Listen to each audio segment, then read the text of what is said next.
AI will always need a human to make sure it is doing its job correctly. Thumbs down. AI is able to consume data faster than a human. This will become true. AI will improve data quality in all supply chain and business. 100%.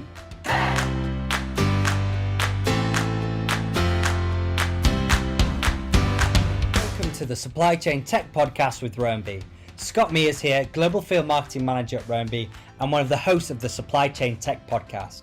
We thank you for joining us today. In this episode, we speak with Shailesh Mangal. Shailesh is the Vice President of Engineering at Roambee. We discuss AI's potential in enhancing data quality in supply chain for optimal decision making, and also how AI and human expertise can work together to deal with the increasing complexities of supply chain. We round up the episode with some practical steps when implementing AI solutions for data quality enhancement. Welcome, Shailesh, to the podcast. It's great to have you on the podcast today. Thanks, Scott. It's a pleasure to be here. Fantastic. Now, I've been looking forward to speaking to you about this subject for quite a while now. And really what we're diving into, as you heard in the intro to this podcast, that we're going to be diving into how can we harness the AI potential to really enhance the data quality in supply chain for optimal decision making. So I'm going to get straight into it and ask you our first question today, Shailesh.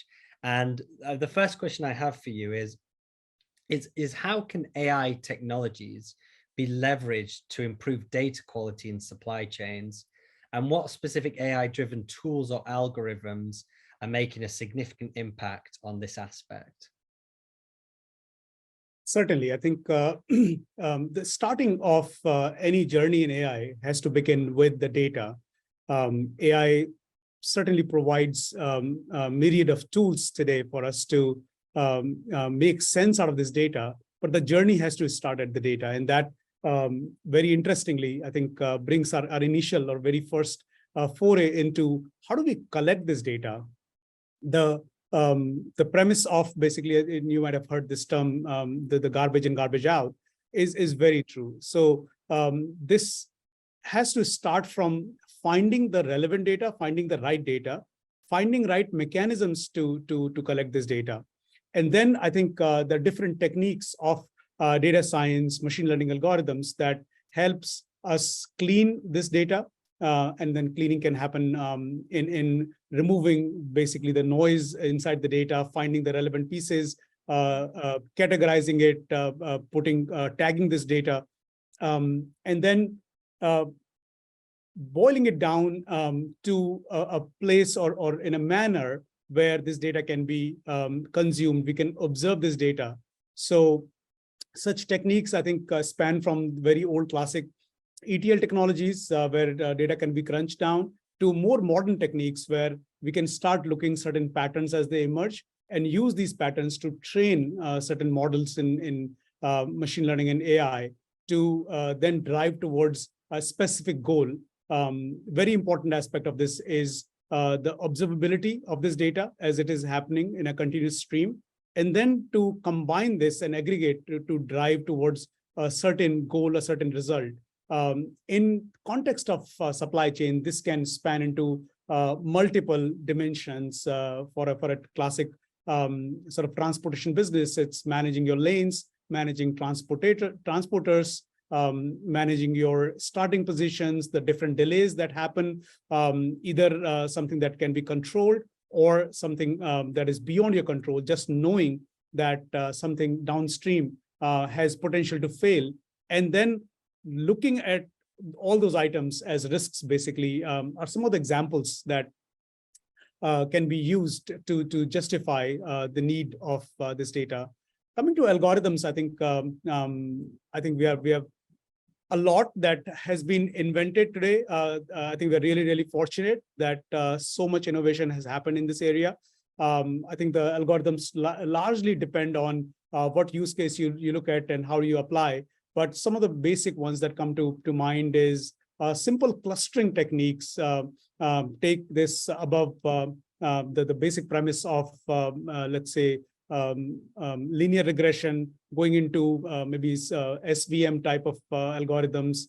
When you look at the clustering, basically, KNN can give some decent results. And if you go a little bit further, you can use DB scan or HDB scan type of grouping or clustering algorithms. And then a whole slew of other learning mechanisms. For example, knife Bayes, I think they found it very useful. If you go further to basically random forest or ensemble learning can be good decision-making algorithms that can be applied to this data.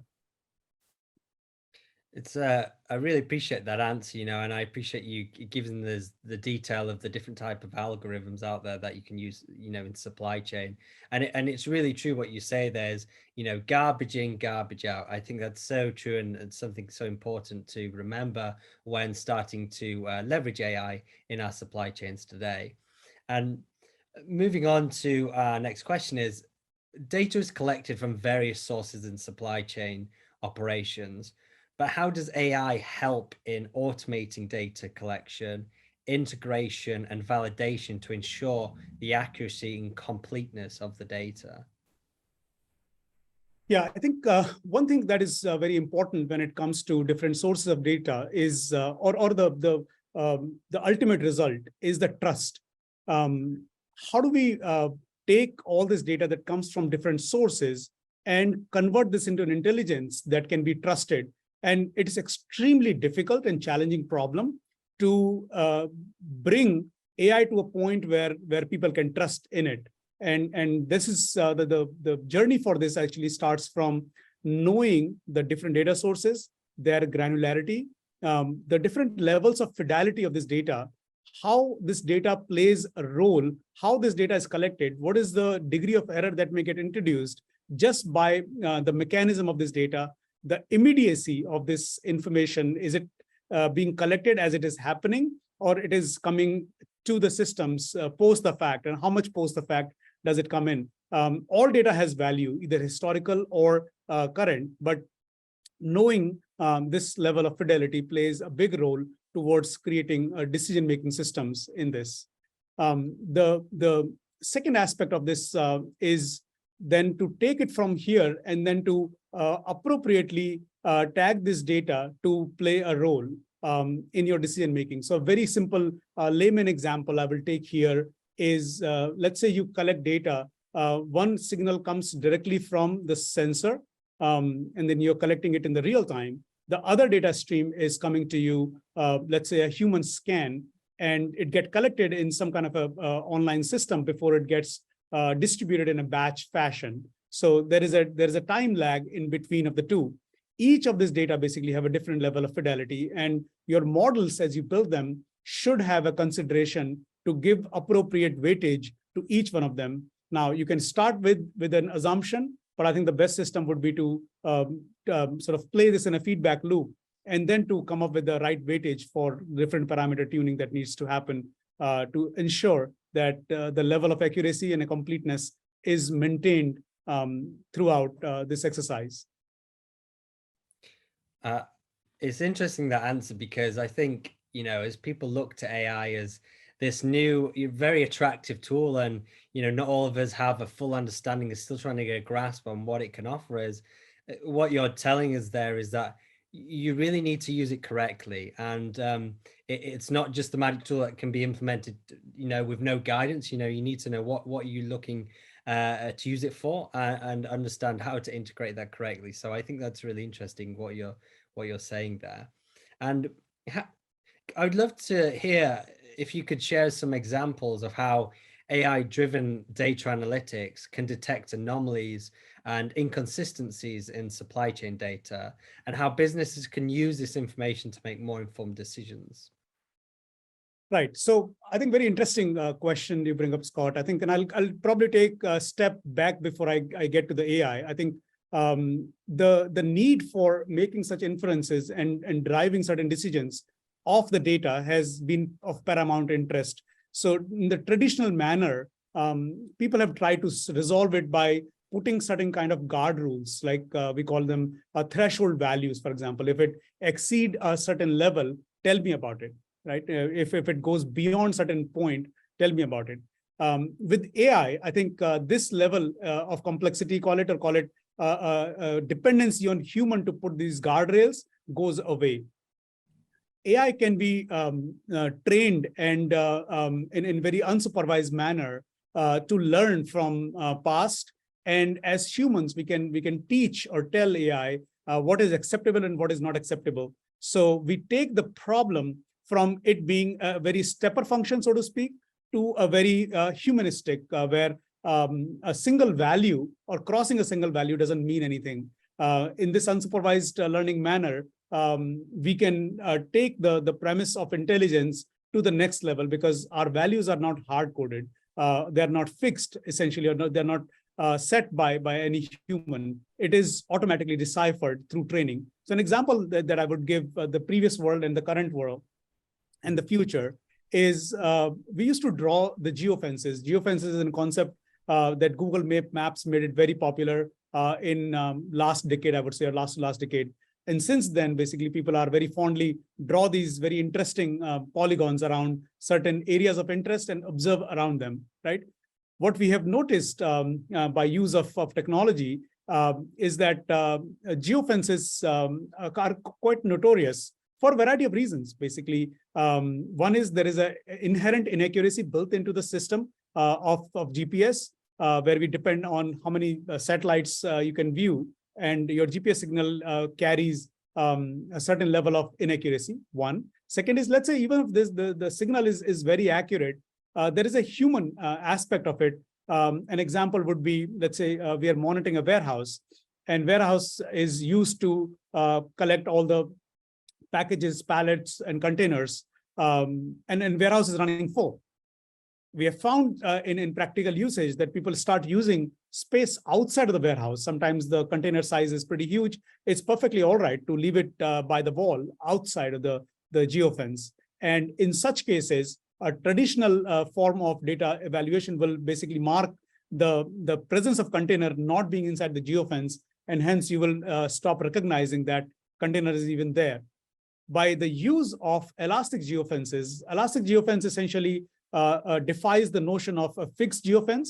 It essentially draws the boundary based on the presence of signal over a period of time, and it keeps its boundaries quite elastic, right? And you can sort of imagine a fuzzy circle that you can draw around, or a polygon that you can draw around, which is not a fixed size. Basically, it's a flexible boundary that automatically get adjusted based on the usage of the land, not only around the building you have, but beyond it, right? And this notion can be extended to multiple different areas that we can look at. This could be applied to a fixed range of temperature settings. It can be applied to shock levels. It can be applied to all kinds of condition monitoring that we see, where we go beyond the boundaries, and we basically look at the trends, the past data, and just not limit our imagination to what we fix and observe, but then they rely on the AI to find the pattern, and as the patterns are missed out, they get recognized. That's yeah, I really appreciate your answer to that question, and a lot of depth there, and bringing a lot more clarity to this subject as a whole. And I do encourage you as well, if we have any examples. I appreciate great examples bringing out in the supply chain visibility, and if we've got any other examples in other companies, that'd be great to learn more about as well as we go on. And with the complexity of global supply chains, data can be very overwhelming. And how does AI assist in data processing and presenting actionable insights to supply chain managers and decision makers? You touch upon a very interesting and very contemporary subject. I think the data consumption is probably one of the largest challenges of today's world.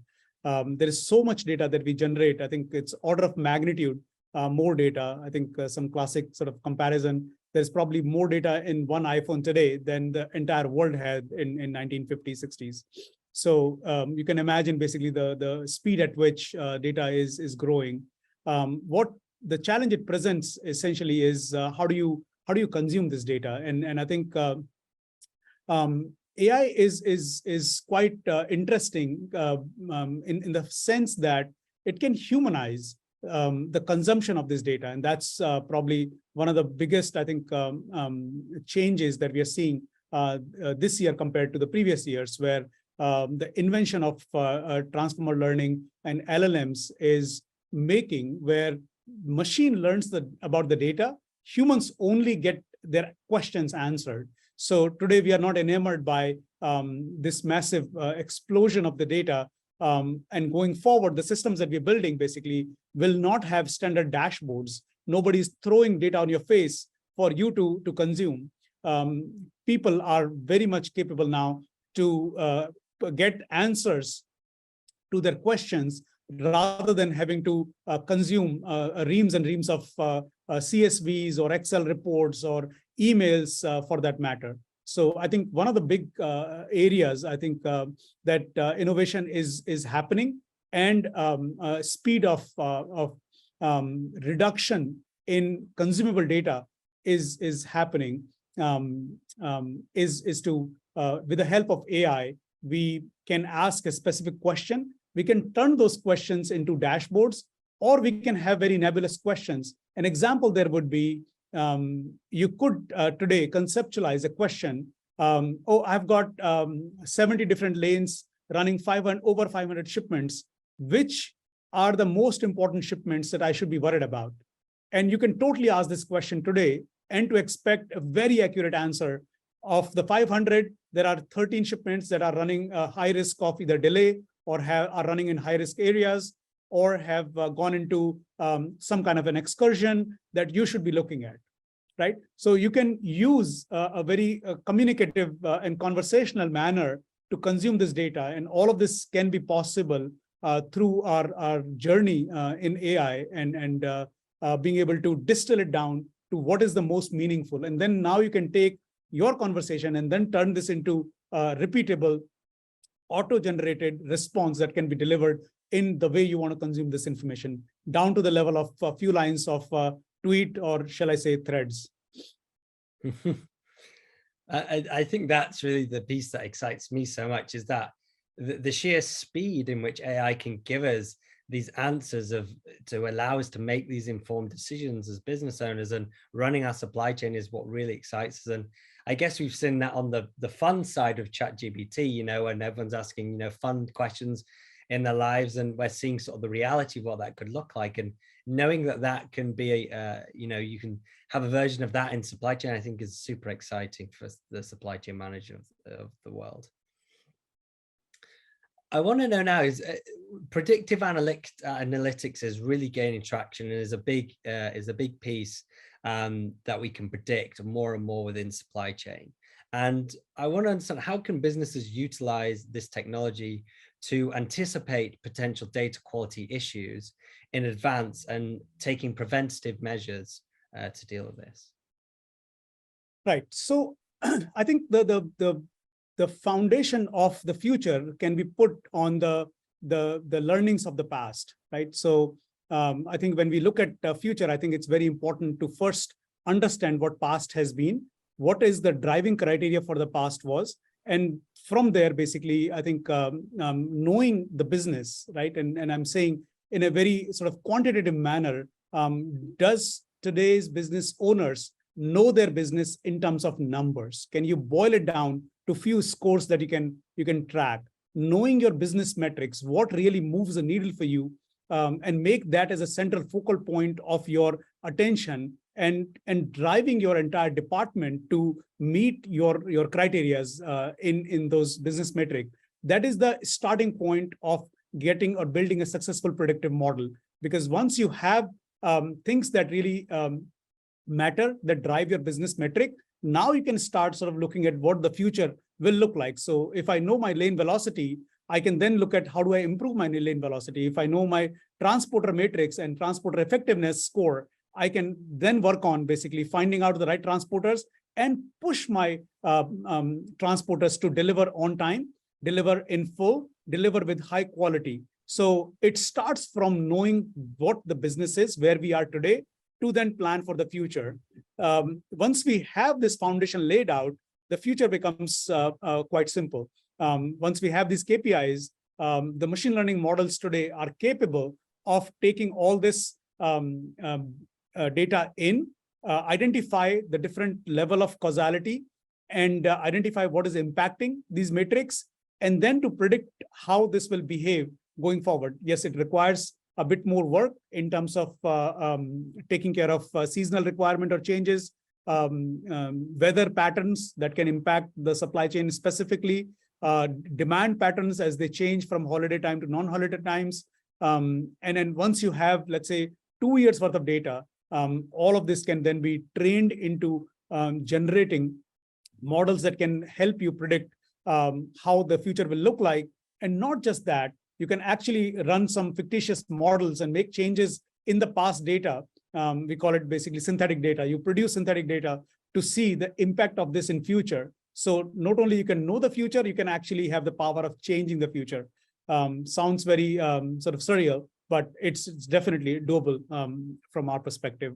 And last point is basically, I think, align yourself with industry standard KPIs that are available. We very strongly propose the SCOR score model, which stands for Supply Chain Operational Statistics, that world basically aligns to. If you have these kinds of comparison points, not only you can know your business, you can compare it with the similar industries, similar businesses, and how effectively and efficiently those are run. And if you're interested in sort of more detail of this, this is something of an area of interest for us very, very deeply, because that's what we do at Roambee. Would be happy to discuss and go in more details in this area. It's so fascinating as I hear you there, especially what the piece that I really found fascinating there was that you're actually using the past data to actually predict the future, where you can actually change some of the data points to see how that would affect the future. I find that that's a really interesting insight into the level of depth AI can bring us in the future. I think that's so fascinating, the how it can provide us those future insights. And coming to data sharing, among supply chains, bringing data sharing among supply chain partners is essential for collaboration. We see more and more partnerships in supply chain. We do it at Roambee, more, collaborations to bring a more rounded and more full picture for our customers and making it easier for them. How does AI address data privacy concerns while enabling the seamless data sharing to improve overall data quality? Yeah, I think another very interesting points, and specifically, I think platforms like Roambee and others who have this layer or access to data from different players, I think makes it very interesting and challenging at the same time. I think privacy concerns are very important. We take it very seriously, and they need to be taken seriously. However, if you look at the problem statements that different industries face, or different organizations within the same industry types face, are not very different. If there is a congestion at an outbound port in LA, it'll impact everybody that is shipping from that port. So as we learn, we sort of anonymize many of these models, and the data can be shared across without having to reveal any information that is sensitive to that business. We don't really need to know what you are transporting, for example, what the container is carrying, which is very, very sensitive. But the challenges that you're subjected to are very shareable. So our learnings, as we make them, be it at a lane level, be it at the transporter level, be it at the weather level, are pretty much specific around geos, around industries, and those challenges can be shared. AI essentially makes it very interesting. We just need to categorize this data by industry types or the lane types, and it makes sharing that knowledge, that information, super easy. We can apply similar type of challenges for same types of things that they really separate them out. So for example, a challenge of shipping with a vessel are same or similar to anybody who's using that vessel. Now you come from a pharma industry, or you come from a supply chain industry, or from an auto industry, the challenges will not be very different, as long as the mode of transportation is same, as long as the lane is same. So a lot of this commonalities can be extracted using the different models that we have, and the common aspects can be applied according to how this entire journey fits in. We even have intelligence today to basically split the different parts of this supply chain and pick the pieces, and only the common pieces can be clubbed together to drive to a better analysis overall, and then to create a completely new journey or new intelligence on top, where each part is actually irrelevant. It doesn't matter where it came from, as long as these pieces, basically, we use them to collect data from multiple lanes, multiple customers, multiple industries, and so on. So AI gives us this level of granular control over driving towards a decision that can benefit everyone. That's fantastic to hear. I know the listeners hearing this now is they're writing down on with their pen and paper lots of notes at the moment. When it comes to the human element with AI, it's always an interesting conversation. You know, how long will human and AI, operate together? How much does AI need the human touch? So when it comes to how can AI and human expertise work together to create a robust data quality framework in supply chains? I think human is one of the most important parts. I mean, as we see, AI has a lot of promise, but this promise basically comes from the fact that a human is in the loop. They are consuming this information, and this creates a very interesting and very important a feedback loop, so to speak. The ultimate of this information is to make informed decisions in future to make the future better. So this drive towards relevance of the data, and again, humans will basically help AI to learn what is relevant and what is not relevant, how this data is presented, what is the accuracy of this data, and again, providing this feedback. AI can learn from this closed loop interaction and can continue to keep making itself better. Applicability, right? We looked at the relevance. Now the data is relevance, how applicable it is to make a decision, how in time are we providing this data so that the action can be taken right away, or action can be taken in form of planning for next quarter, next year, and so on. This closed loop control and the involvement of human is what makes AI a lot more non-artificial, I would say. Interesting. And my final question to you is really, before we have our little fun segment at the end, is what are some practical steps that companies can take to implement AI solutions for data quality enhancement in their supply chains, and what potential challenges should they be prepared to address? Well, I think it starts with making data as your centerpiece is where the whole thing starts. So adopt practices that drive towards collecting data, right? What you can't measure, you can't control, right? Although it's not 100% true, but there is some truth to that you need to at least make it measurable. So invite anywhere you have an opportunity to digitize, to collect any form of data. Then from there, you drive the parts of this data that really make a difference. What is it that you really care about? Is it on-time delivery? Is it on-time receiving? Is it completion and fullness? Is it the quality of a product? Is it the recalls that you are having? What is it that, is it the transportation cost? There are many such ideas that are there. And some of them you already have. Everybody probably has some ways they've figured it out, right? But it's not the complete picture or entire picture. So get that practice, get started from there. And it's hard, basically. There will be certain data sources that are not available or are not accurate or are quite delayed. So then you find newer ways. If you don't have a signal that you can get data from, you then create that signal. I think sensor cost, we have seen in last decade, has significantly reduced. What used to be for hundreds of dollars, basically, is available for pennies today. So if you did this exercise 5 years ago, I think it's time to relook at that. There is no harm in generating your own data.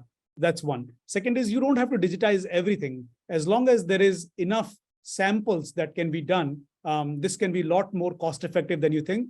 You can bring in this data. So your first challenge is to start collecting this data, one. Second is employ some type of ability to drive this data to certain decisions that you can have. It could be in the form of a place where you can ask question. It could be a simple dashboard. It could be a report, but something that you can crunch this down to. Now, your job will be to convert this data into standard KPIs.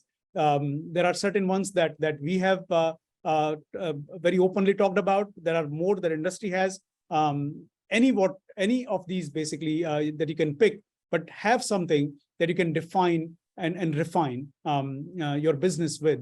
And then ultimately, feel free to sort of break away from the mold of we've been doing it for the last 30 years. If it broke, why fix it? I think there is a need to keep innovating yourself. Use this data to drive your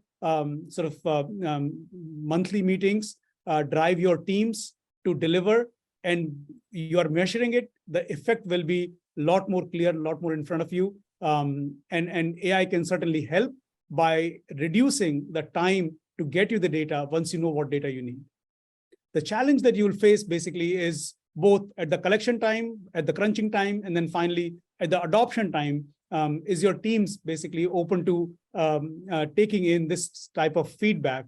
It will take some time and training, but it's definitely doable. And the results will be amazing. I think you'll realize that what you thought are the places for inefficiencies are actually not the places for inefficiencies, or you have bigger bangs for the buck where you can make minor changes and get a lot more done from that. At the end of it, if nothing else, you will at least be a lot more informed to make certain decisions. If I cut this one lane, what will happen? If I remove this part, what will happen? If I add one more over here, what will happen? Or where are we spending most amount of our time? Some of the basic questions that we get asked on a daily basis. And we see customers getting surprised constantly around these areas. I mean, there's been so many learnings during this episode, but if anyone was to take that one learning from this episode, I feel like it was that answer right there. It's really, you're going to be surprised, and it really is here and now and not to be stuck in those old traditional ways of, it's not broke, don't fix it. So let's move on to our fun little segment of thumbs up, thumbs down. So what I want to bring you into, Shailesh, is I'm going to hit 6 questions to you. They're just yes or no answers. And then if you could just give me a thumbs up or thumbs down. And also if you could say it for the audio listeners as well, that would be great. So let's give it a go. Are you ready to go for this? Yep, let's go. Brilliant. So, okay, number 1.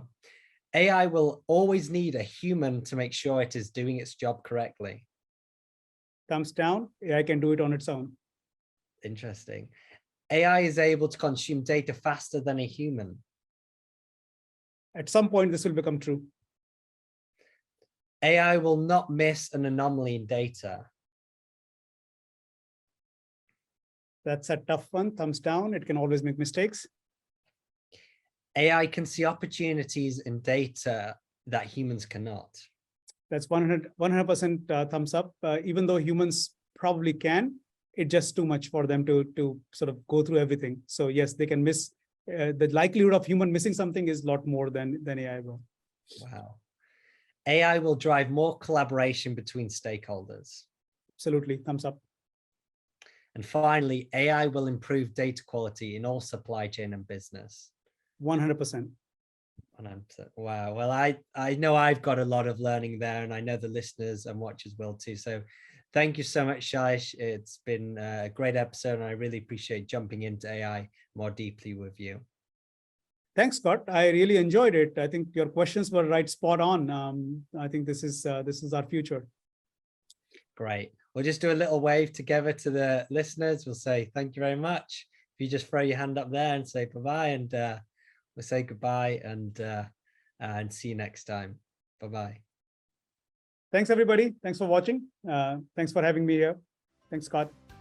Thanks. Hi, my name is Scott Mears, and I'm one of the hosts of the Supply Chain Tech podcast with Roambee.